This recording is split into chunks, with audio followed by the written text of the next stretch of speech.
Welcome to lecture 3.4 on quadratic functions. So here's another interesting picture from quite a while ago. This is from 2003 in Ireland. And if you're looking for a great way to travel inexpensively, I swapped houses with a family in Ireland for 4 weeks back in 2003. They came and lived in my house while I lived in their house. And so I had no costs for hotels and things like that for lodging. And with this family, we even swapped cars. So it was a very inexpensive way to travel and see a place. It was quite cool, actually. So let's get into our lecture. A quadratic function is a function whose rule is given by a quadratic polynomial. And here are some examples. F of x equals x squared. G of x equals 3x squared plus 30x plus 67. And h of x equals negative x squared plus 4x. Those are all quadratic functions. And it's a function whose rule can be written in the form of f of x equals ax squared plus bx plus c, where a is the number in front of the squared term, b is the number in front of the variable, and c is the constant at the end. So for example, f of x has a value for a of 1. A is what's in front of the x squared. Since there are no x terms, b would equal 0 for f of x, and c would also equal 0. For g of x, a would equal 3, the number in front of x squared, b would equal 30, the number in front of x, and c would equal 67.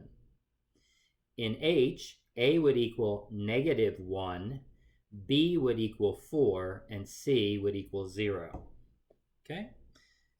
B and c can be 0, but if a is 0, then we no longer have a quadratic. Now the key clue here for identifying a quadratic function is that the largest exponent on the variable is a 2. And you can see that in all three examples here. Graph each of the quadratic functions. F of x equals x squared, g of x equals 4x squared, and h of x equals negative 0.2x squared.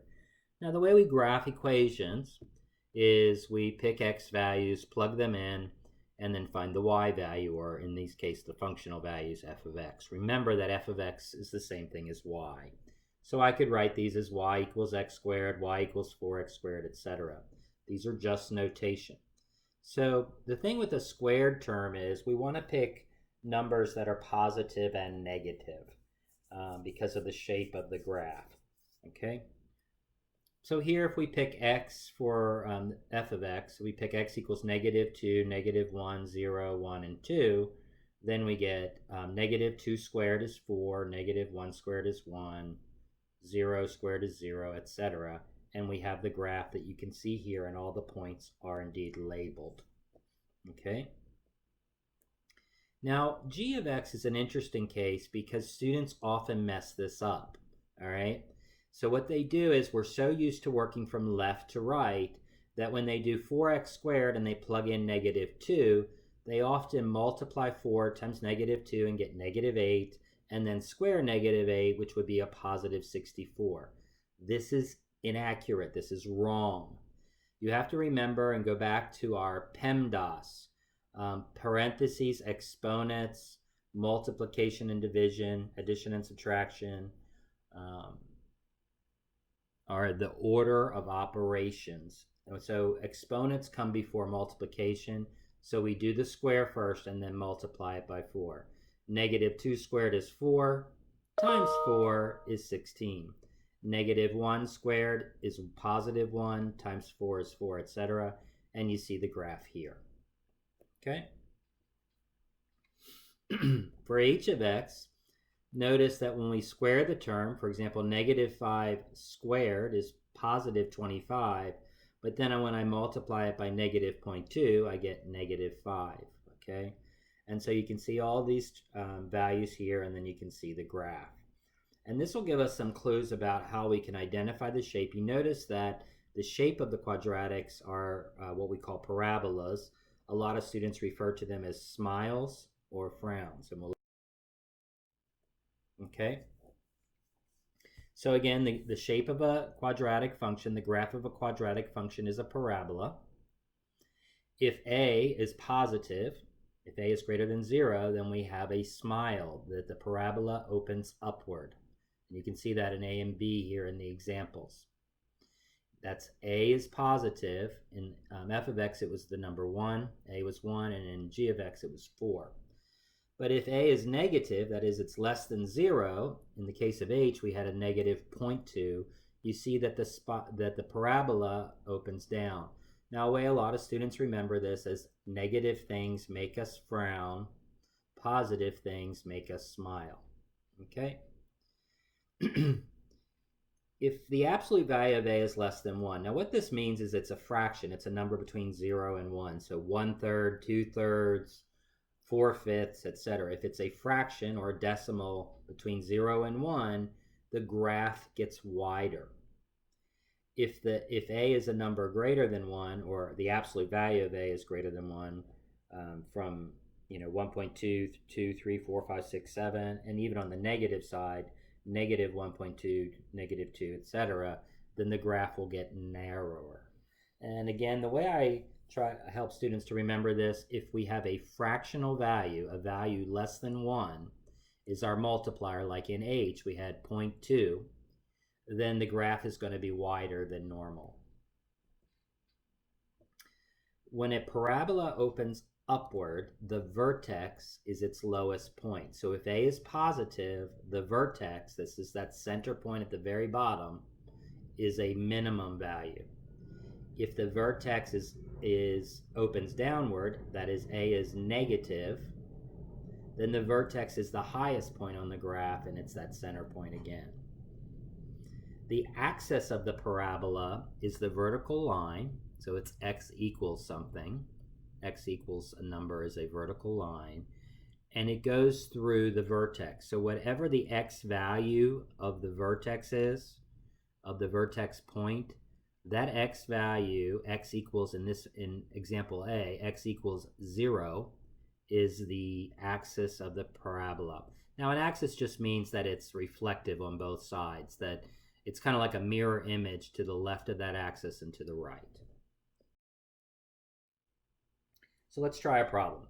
Consider the function g of x equals 2 times x minus 3 quantity squared plus 1. Show that g is a quadratic function. Show that the vertex of g of x equals 2 times x minus 3 squared plus 1 is actually at 3, 1. So if we multiply the function out, we first FOIL x minus 3 squared. That's x minus 3 times x minus 3. Again, another common mistake. A lot of students will say x minus 3 squared is x squared plus 9, or x squared minus 9. That's not correct. You have to do the FOIL method, or a distribution. That's x times x times negative 3 plus x times negative 3 plus negative 3 times negative 3. It's just a simplified version of distribution, okay, when it gets more complicated. So when we do all the math and then we multiply that FOIL by 2 and then we add 1, we get this following equation: g of x equals 2x squared minus 12x plus 19. And we can see the largest exponent is a 2, so it is indeed a quadratic equation. In this quadratic equation, a is equal to 2, b is equal to negative 12, and c is equal to 19, remembering our formula, and you can see it over here to the right. Now, when we're trying to find a vertex, we can find the x value of the vertex by using this ABC, and the x value equals negative b over 2a. So again, we would take negative b, or negative 12, over 2 times a, or 2 times 2. We're going to look at that in a minute. The y value of the vertex we find by taking whatever value we find for x and putting it back into the original function. Okay, so let's do that. This is a very important formula, and you need to know this. You need to know the ABCs of quadratic equations, how to identify a, b, and c given a quadratic formula in standard form, And you also need to know that the vertex, the x value, is at negative b over 2a, and the y value you find by plugging that back into the formula, like we always find y. Okay, so I'm using some notation here. The vertex x value is negative b. B was negative 12, and a was 2. So we have negative 12 over 2 times 2.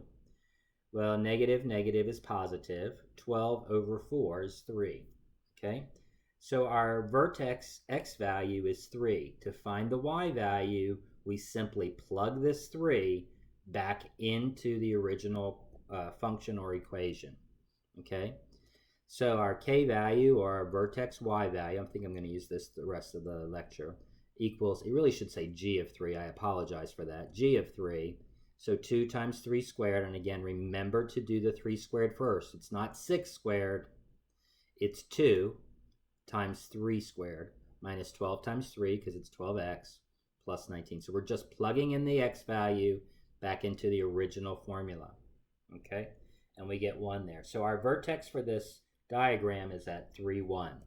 The axis of symmetry, or the axis, is at x equals 3. And you can see that dotted line there, and it's labeled x equals 3.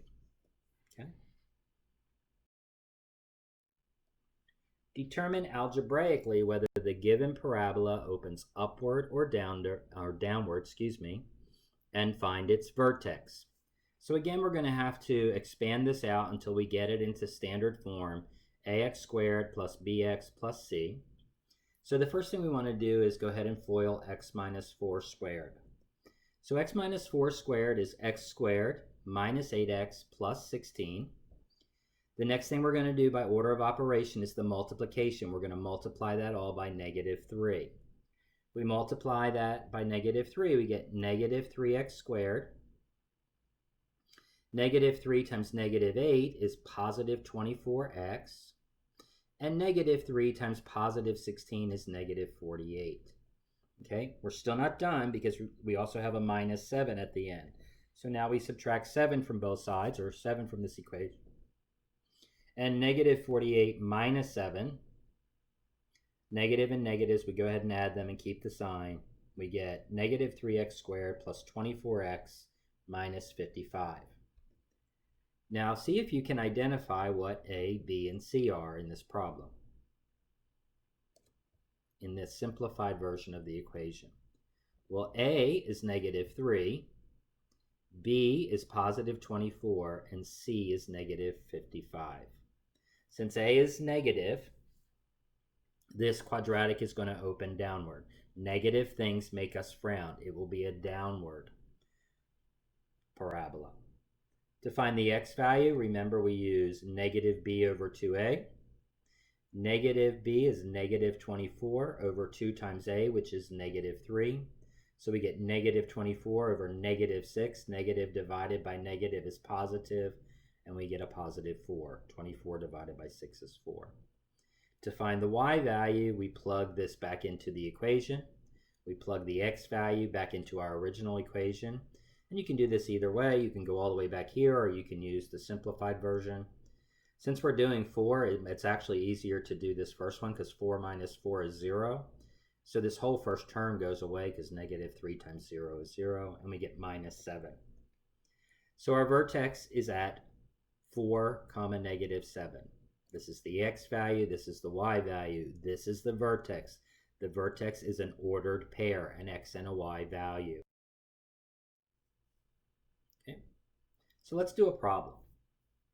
Because the vertex of a parabola is either the highest or lowest part, a lot of problems, application problems, word problems, that ask us to find the maximum or the minimum, and when we have a quadratic equation, are actually asking us to find the vertex. Okay, so let's read this one. Lynn Wolf owns and operates Wolf's Microbrewery. She has hired a consultant to analyze her business operations. The consultant tells her that her daily profits from the sale of X cases of beer are given by P of X, profit, P of X equals negative X squared plus 120X. Okay. and X is the number of cases of beer. So the Y value or the function value is the profit, and X is how many cases of beer they've sold. Find the vertex, determine if it's a maximum or a minimum, write the equation of the axis of the parabola, and compute the X and Y intercepts. So we've got a lot to do here. So first, let's find the vertex. Well, we've got it in standard form. What does A equal? -1. What does B equal? 120. What does C equal? There is no constant, so C is 0. Remember that we find the vertex by first finding the X value by doing -B over 2A, and we get 60. We then plug that back into the original equation, so we want to do P of 60, and we get 3600. So the vertex is at 60, 3600. And how do we know it's a maximum? Well, remember that if A is negative, we have a frown, which looks kind of like a hill. And so the vertex is at the top of the hill, or a maximum. If A is positive, we have a smile, or kind of like a valley. And the vertex is at the bottom of the valley, or the minimum. Okay? So we found the vertex. We know that it's a maximum. And now they want us to write the equation of the axis. Well, remember the equation of the axis is the vertical line running through the X value. So we get X equals 60. I don't have it on here, but X equals 60 is the equation of the axis of the parabola. Now to compute X and Y intercepts, remember that X intercepts are, you set Y equal to 0. So we get this equation here, 0 equals -x squared. Remember, P of X is Y. -x squared plus 120x. And so if I factor out an x, I get x times -x plus 120. And then I can set each of these equal to 0 and solve. So x equals 0, or x equals -x plus 120 equals 0, which gives us x equals 20. We go to this last step by setting each of the factors equal to 0 and solving. Well, it doesn't make sense that we're going to maximize our profits if we don't sell anything. So the only answer here that makes sense is 120. So that we'll have a maximum. I'm sorry, this is the x-intercept, not the vertex. My bad. Let me continue on. The y-intercept is much easier to calculate. We simply plug in 0 for x, and we can see that P of 0, when we plug in x equals 0, 0 squared is 0, 120 times 0, and 0 plus 0 is 0. So the y-intercept is 0, okay? Which sort of makes sense, right? Because think about it. If we sell 0 cases of beer, chances are we're not going to make any profit. Now what's weird, though, is that the fact that if we sell 120 cases of beer, we also make no profit. So that's kind of bizarre. Anyway, math problems are kind of sometimes set up to help you figure out the calculation easier than in real life. All right. So there's an equation up here in the right-hand corner in yellow that's called the quadratic formula. The quadratic formula. And this allows us to find the x-intercepts. This tells us where the x values set the y value to 0. This is an important formula that you need to memorize, and a student once taught me a little saying, once upon a time there was a negative boy, plus or minus, who couldn't decide whether or not to go to a house party, the radical. He decided to be square, and he missed out on 4 awesome chicks. And it was all over by 2 a.m. Let me tell you that one more time. Once upon a time, there was a negative boy who couldn't decide whether or not to go to a house party. He decided to be square, missed out on 4 awesome chicks, and the party was over by 2 a.m. All right. Now, this is how you solve for the x-intercepts in a quadratic equation using the values of a, b, and c that we've already been talking about. Let's look at the problem now. Supply and demand are a big concepts in economics. Suppose that the price of and demand for an item are related by P equals 150 minus 6Q squared. That's the demand formula. And suppose that the price and supply are related by P equals 10Q squared plus 2Q. Now demand, the concept of demand is how many people want to buy your product based upon a certain price. Supply is how many you as a business are going to, create based upon a certain price as well. P is equal to price, and Q is equal to the number of items that people want to buy, etc. Okay? So in this example, P is like price would be more like the y-axis, and Q would be the x-axis. Find the equilibrium quantity and the equilibrium price. Well, equilibrium happens when the supply and demand are the same. So we set these two equations equal because the p-values have to be equal where they meet. Again, the equilibrium point is where supply meets demand. So we set the equations equal. We notice that we have a quadratic equation, and so we have to set it equal to 0 in order to use the quadratic formula. All right? Since we have it set to 0 and I can see that all the numbers are even, I can multiply both sides of the equation by 1/2. What this does is it gives me smaller numbers for A, B, and C to work with when I'm doing the calculation, because 1/2 times 0 on the left is still 0, and then of course 1/2 times 16 is 8, 1/2 of 2 is 1, and 1/2 of 150 is 75. So A is equal to 8, B is equal to 1, and C is equal to negative 75. All right? Since the quantity is the x value, I'm going to find this x, the values of x here, by using the quadratic formula.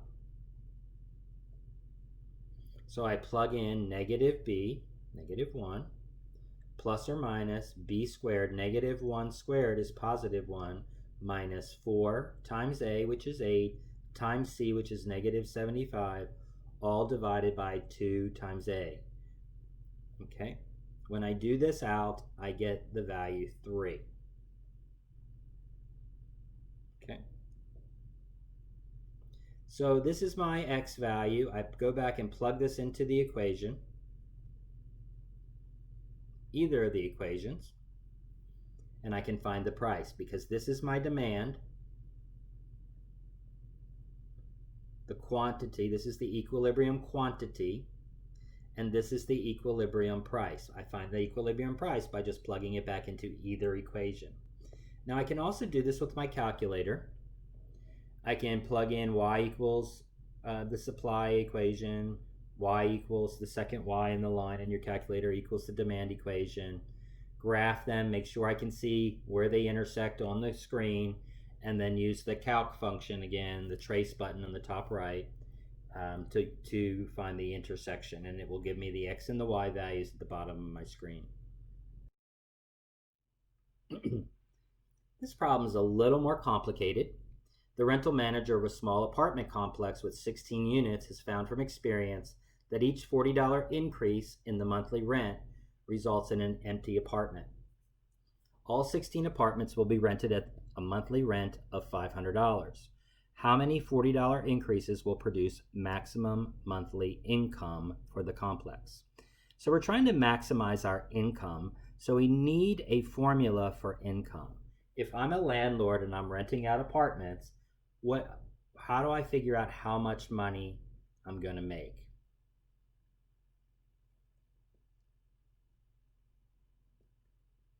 Well, think about it. The money that I make is the amount of rent I charge times the number of apartments that I rent. Pretty simple. It's just like, it's kind of like the revenue formula, right? The price of an item times how many you sell. It's pretty much here, except the price of an item for an apartment is its rent times the number of apartments. So that's not too complicated. But this problem sounds complicated, all right? We know that all 16 apartments will be rented at a monthly rent of $500. We also know that if we increase the rent by $40, we're going to lose one apartment because someone's not going to rent it. We're not going to have full occupancy. So sometimes it helps if I build a table so I can kind of see what's happening with the numbers. So like if I raise the rent $40, what's my income? If I raise it again 40, how many apartments are there. So I'm going to build a little table here. And remember that the question, whatever we're looking for, and specifically here it says how many $40 increases. Whatever the question is, that's our variable. So that's our x. So our x is equal to the number of rent increases. So we know that the rent is, if it's $500, we will rent 16 apartments. And so our total income, which is just this product, is $8,000. If I increase the rent once, this is x equals 1, my rent goes up by 40. It's now $540, but my number of apartments goes down by 1, so I only have 15. So my new income is 15 times 540. If I increase the rent again, so I've increased the rent twice, I now have $580 in rent, but I've lost 2 apartments and I'm down to 14. And so my total income is 14 times 580, which you can see here. If I do it again, you get the idea. Remember, this is where x is 1, x is 2, x is 3. This is where x is 1, this is where x is 2, this is where x is 3. So now if I just substitute in x for these numbers, I would be able to get a formula that I can then find the vertex for. So rent equals 500 plus 40 times x. Remember, x is the number of increases. Here, x would be 0. My number of apartments rented, what do you think that's going to be? In terms of x, not in terms of a number. 16 minus x. Remember, this is where x was 1, this is x is 2. So whatever x is, I'm just going to subtract it. So now I have what the rent costs, I have what number of apartments. I can make a formula now for total income. So it's the amount of rent, 500 plus 40x, times the number of apartments, 16 minus x. And if I multiply that out, if I FOIL that out, I get this equation. Notice this is in reverse order. Negative 40x squared plus 140x plus 8,000. So in this problem, A is negative 40, B is 140, and C is 8,000. Remember, A is always in front of the x squared. So if I go back to my vertex formula, negative B over 2A, B is 140, there's the negative out there to the front, times 2 times negative A is negative 40.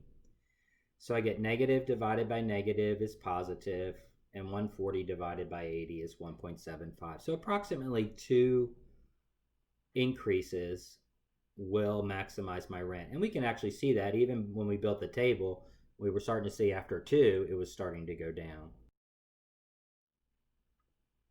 Okay, so we know how to find the vertex now. We've done a number of problems. We know based upon whether A is positive, we get a smile and a minimum at the vertex. If A is negative, we get a frown and the vertex is a maximum. Okay, so we know that minimums and maximums occur at the vertex and they depend upon whether A is positive or negative, whether there'll be a max or a minimum. And we know that we can find the vertex x and y values by using this formula. Negative b over 2a gives us the x value.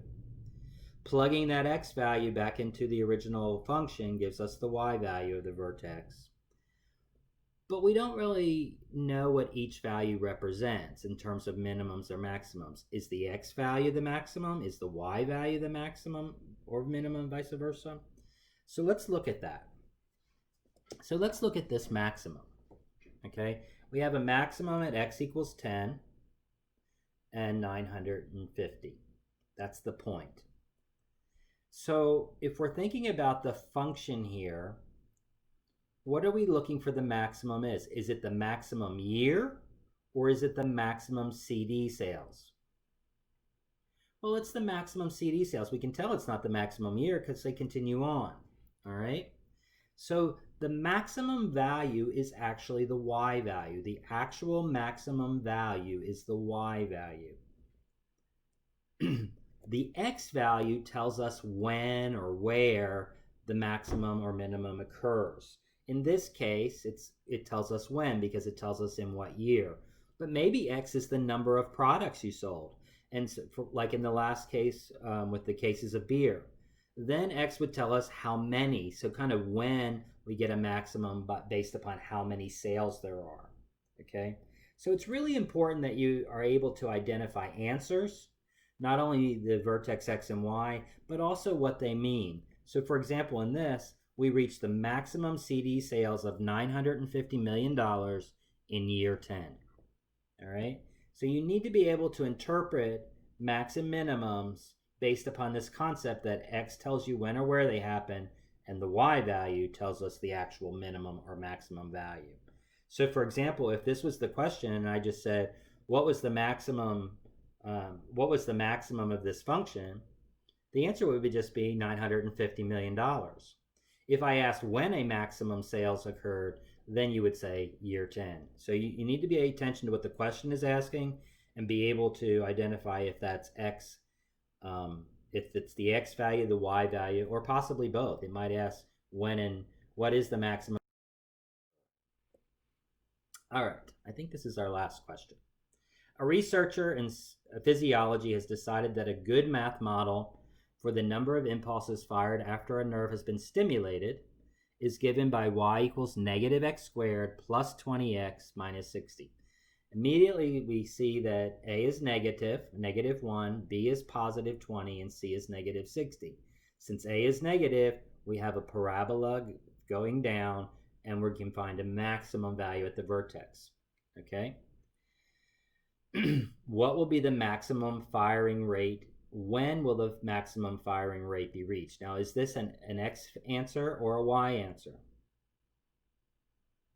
When a maximum occurs is the X answer. What is the maximum? What is the actual maximum? This is the Y answer. So A is our vertex X value, and B is our vertex Y value. Well, this is pretty easy to solve since we know the formula. The X value for the vertex is negative B over 2A. Plugging in B is 20 and A is negative 1, we get 10 milliseconds. So we get the maximum number of responses 10 milliseconds after stimulation. The Y value, we simply go back to this and plug in 10, our X value. Make sure you square it first. It's not negative 10 squared. It's the opposite. This is like negative 1. Remember, A is negative 1. Negative 1 times 10 squared. So you do the square first. That's another common mistake. So we have 10 squared, which is 100, negative 100, plus 200, so we're at 100, minus 60 equals 40 responses per second. And that's the maximum